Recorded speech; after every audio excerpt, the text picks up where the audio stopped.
So I'm in the studio, and when I was just thinking about that painting right there is really new, and I'm kind of like, it's hard when something new comes out, like trusting that moment. So my question to you is, are you afraid to make your art?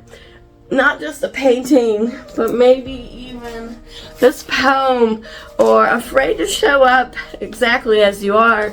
I'm gonna read this poem in a minute here, but sometimes what happens is the fear.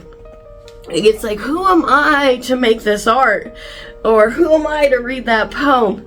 Because it's like scary, right? And if we haven't been doing it for a long time, we're not acclimated to showing up every day to the work. But even when we're showing up years after years, days and days, something comes out and maybe we doubt it. But what happens when you just trust the expression that wants to flow through you? It's a really powerful feeling. Of course, you know, whether it's received or not by an audience, I guess an art does need an audience.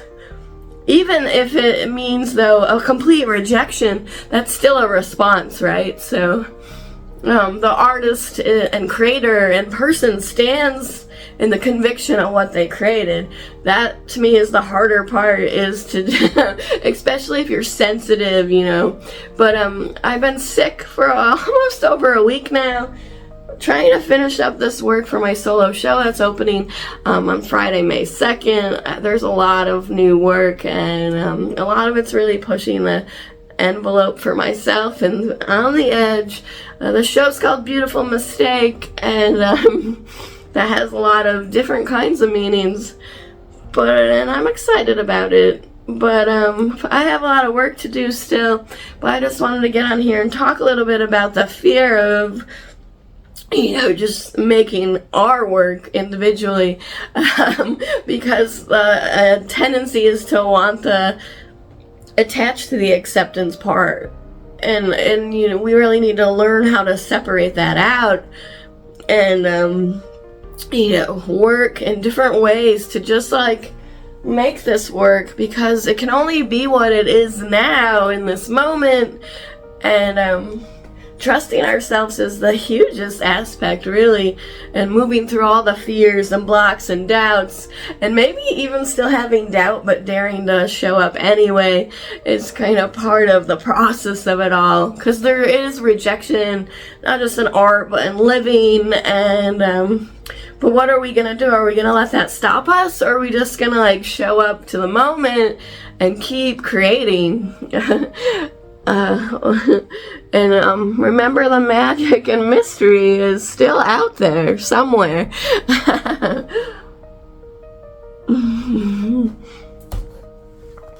So, and as a person that has really been a locked up artist for like decades prior to like my return, I really know what it's like to be locked up and in fear and doubt. And what I noticed over the years is you get a lot stronger internally, and then you can show up more externally, but that doesn't mean the doubt goes away. It gets a little bit more manageable, but depending on the day, it could still be a lot. Right? So we want to be, I guess in some sense, realistic, and that is being practical, knowing that all of the sides are there. And I'm not a very practical person overall, but there is something about moving towards desires and goals even, but it's not always straight line. It's kind of like fluid, like water. Sometimes you veer off the path or fall down, but you can always like come back around, you know. And that's the exciting thing about art and creativity, and just learning to express instead of suppress it all, right? We let it out.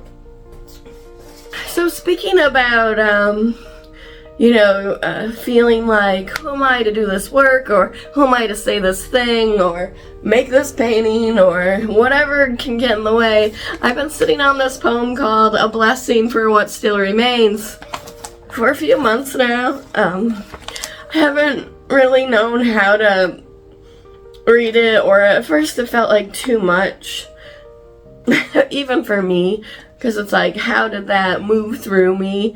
And that's kind of what can happen sometimes. Our fear of making us work is sometimes we can be afraid of what comes out of us in all kinds of different ways, right? In art and creativity, or sometimes it doesn't come out like the right way, or sometimes it comes out in like a way that is you feel very moved, like something's moving through you and it's like bigger than you, and in order to trust that process you kind of have to leave it there in its raw state. That's what I'm interested in. It's not always the easiest thing to do, but I'm working on that, and I'm gonna read this poem now to kind of work on moving into all my expressions and like letting that fear fall away, right? Whatever hesitation I have. And those are really the biggest steps, I think, is to share the work despite any reaction, to like show up despite maybe no one even listens, right? Or cares. Those are the harder things, right? But we have to do it for ourselves. The art, the creativity, the expressing, and kind of face those fears and move forward into, you know, letting creation flow through us instead of being like scared. And each time you take a step forward, you get stronger, braver, more confident, and courage kind of becomes a raging river. So that's it. You know, it can change is what I'm trying to say, and I'm a testament to that. Anyway, without further ado, a blessing for what remains.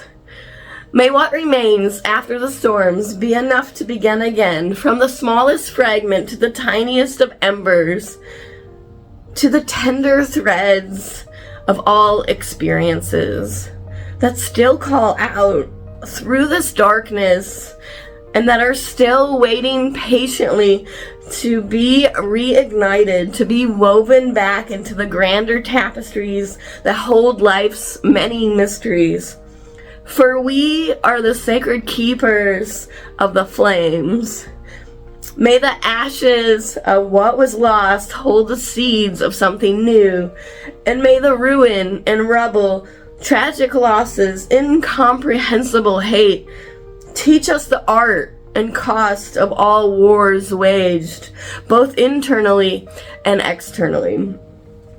And at the same time, may they reveal what it means to return hope to humanity by learning to see the error of all our ways. May we find forgiveness, loosen our grip, lay down our defenses, allow our grief to sweep like wildfires, clearing out the ashes of the past. May the cracks in the foundation welcome the light. May every broken piece, may every tear shed be reassembled into the everlasting tree of life. May what remains be met with reverence, not for disillusion, but for its resilience, its refusal to be erased. And when the heart aches for all that has been lost, may it also soften to what still remains. The beauty of breath, the quiet whispers of the wind, the way the stars still twinkle, the ability to feel it all and be here now.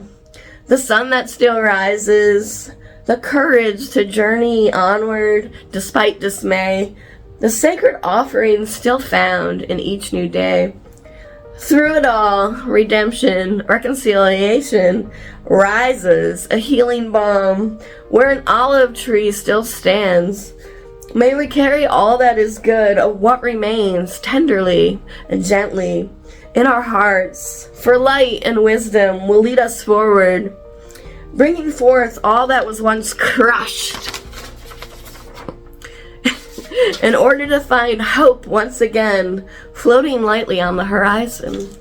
May we all see our way through to the dawning of a new day. So, who am I to read this poem, to write these words, to make this art? I'm a person who's lived through many experiences, and I have a lot to say. And for a long time, I was a very locked up artist and person, and I can still face my own fears of doubt and wondering. But I want to dare to do it anyway. And that's why here on this channel I encourage you to do that too, in your own way, obviously, and to find the resonance, right? Because not everyone will accept you or your expressions or creations. Rejection is part of the process. No one really wants to talk about that part because it hurts, right? And it's kind of embarrassing. And but the thing about continuing onward despite what's happened to you, or whatever the old stories are, or you know, we can leave that in the past and kind of just move forward. It takes a lot of work, and it takes a lot of inner resolve and wherewithal, and it can take a lot depending on what we've lived through.